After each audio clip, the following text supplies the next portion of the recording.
Price the Lord, hallelujah. പ്രിയ സഹോദരങ്ങളെ, നോമ്പിൻ്റെ പുണ്യപ്പെട്ട ദിനങ്ങളിലൂടെ നമ്മൾ യാത്ര ചെയ്യുമ്പോൾ ഇന്ന് ശനിയാഴ്ച അമ്മയോട് ചേർന്ന് നമുക്ക് പ്രാർത്ഥിക്കാം. ഇന്ന് നമ്മൾ ധ്യാനിക്കുന്നത് യെശയ്യാ 43:1. യാക്കോബേ, നിന്നെ സൃഷ്ടിക്കുകയും ഇസ്രായേലേ, നിന്നെ രൂപപ്പെടുത്തുകയും ചെയ്ത കർത്താവ് അരുൾ ചെയ്യുന്നു. എന്താ പറയുന്നത്? കർത്താവ് പറയാണ്, ഭയപ്പെടേണ്ട, ഞാൻ നിന്നെ രക്ഷിച്ചിരിക്കുന്നു, നിന്നെ പേര് ചൊല്ലി വിളിച്ചിരിക്കുന്നു, നീ എൻ്റേതാണ്.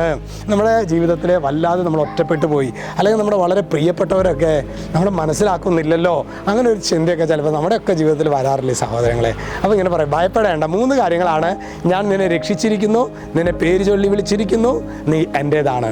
ദൈവമായ കർത്താവെ, ഞങ്ങൾ വല്ലാതെ ഒറ്റപ്പെട്ടു പോകുമ്പോഴും അല്ലെങ്കിൽ എല്ലാവരാലും തിരസ്കരിക്കപ്പെട്ടിരിക്കുന്ന ആ ഓരോ വേളകളിലൊക്കെ കർത്താവെ, ഈ ഒരു വചനം ഓർക്കാൻ, നിരന്തരം വചനം ഓർക്കാൻ, ഇസ്രായേലിൽ നിന്നെ രൂപപ്പെടുത്തുകയും യാക്കോബേ നിന്നെ പേര് ചൊല്ലി വിളിക്കുകയും ചെയ്ത, അങ്ങനെ ശരിക്കും കർത്താവ് പറയാണ്, ഭയപ്പെടേണ്ട, ഞാൻ നിന്നെ രക്ഷിച്ചിരിക്കുന്നു, നിന്നെ പേര് ചൊല്ലി വിളിച്ചിരിക്കുന്നു, നീ എൻ്റേതാണ്. ദൈവമേ, ഈ ഒരു വചനത്തിൻ്റെ അഭിഷേകത്താൽ കർത്താവേ, ഞങ്ങൾ ഓരോരുത്തരെയും നിറയ്ക്കണമേ എന്ന് പ്രാർത്ഥിക്കുന്നു.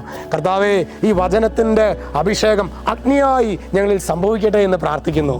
രക്ഷിതാവായ യേശുക്രിസ്തുവിൻ്റെ നാമത്തിൽ ഇപ്പോഴും എപ്പോഴും എന്നേക്കും ആമേൻ.